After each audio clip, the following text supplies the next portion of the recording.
Welcome back to State of the Union. Joining me now is former Arkansas Governor Asa Hutchinson, who is joining me from his home state of Arkansas. Thank you so much for being here.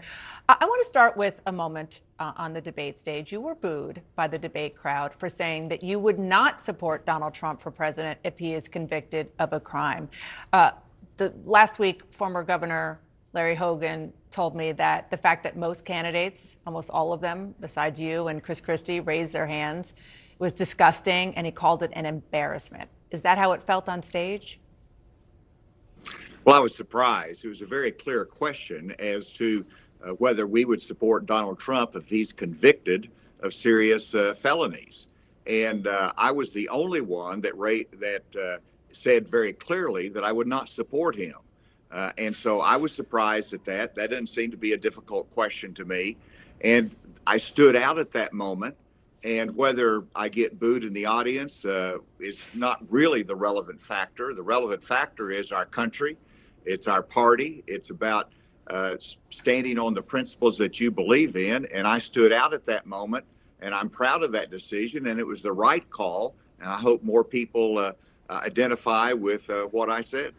I want to ask about comments from Vivek Ramaswamy. He was talking last week, downplaying the prevalence of white supremacy, comparing Democratic Congresswoman Ayanna Pressley to leaders of the Ku Klux Klan. You heard him on this program this morning. Stand by those comments.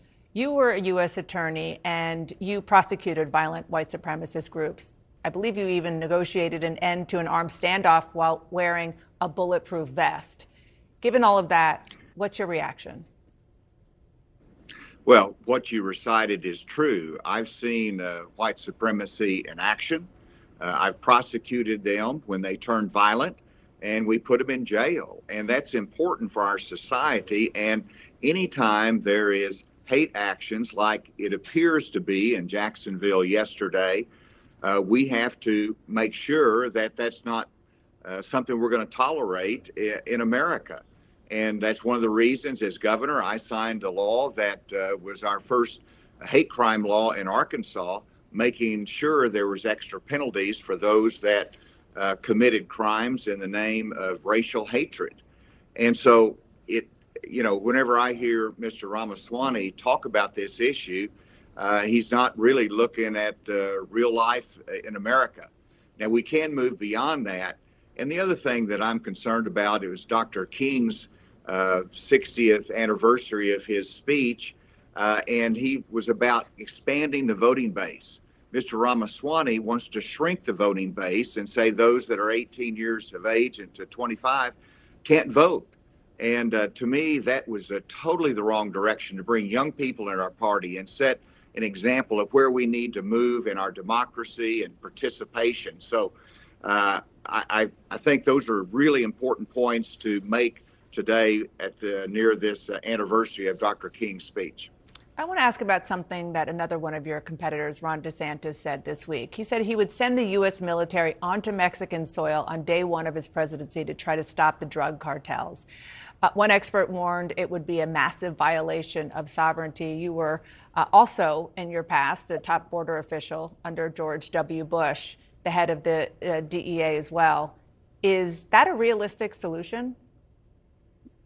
Well, I tried to make this point in the debate when Governor DeSantis raised that issue to begin with, as well as others. And there's a strategy that works in going after the cartel. I did that as head of the DEA when I worked with the Mexican government to go after the cartels. And we were successful to a certain extent at that time. But that's the kind of cooperation that you need to build. You don't invade another friendly country that has historically been a commerce partner with us, an ally with us.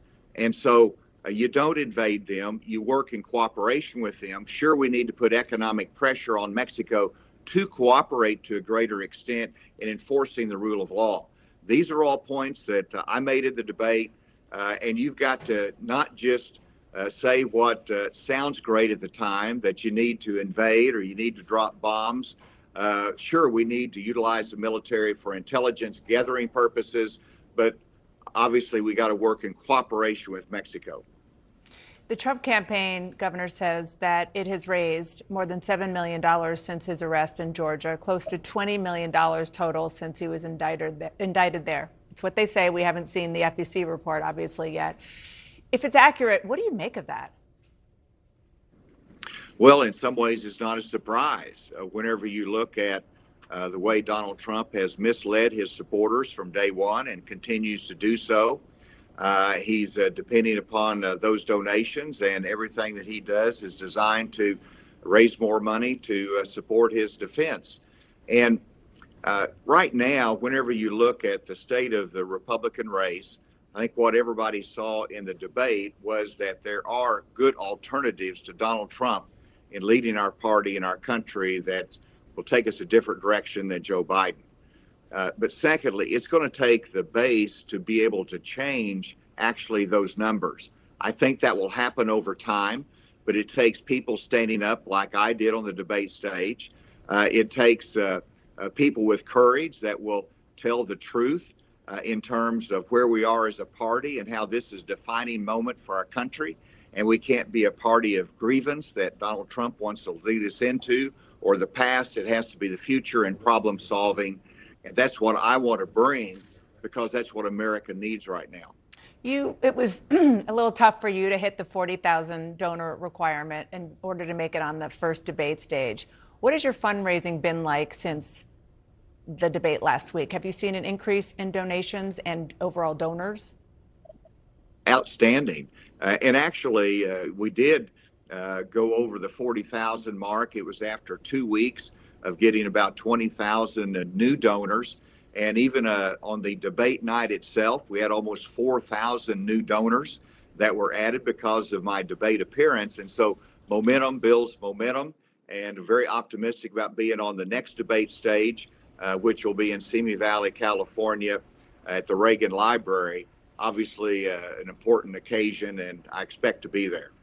So just so our viewers know, in order to get on that debate stage next month, all the candidates need to hit 50,000 donors and at least 3% in 2 national polls. You have one. Are you confident? You said you're confident, but are you confident you will reach both of those milestones in order to get there? Well, it's up to all your listeners, and obviously asa2024.com donation helps, and we'll get there.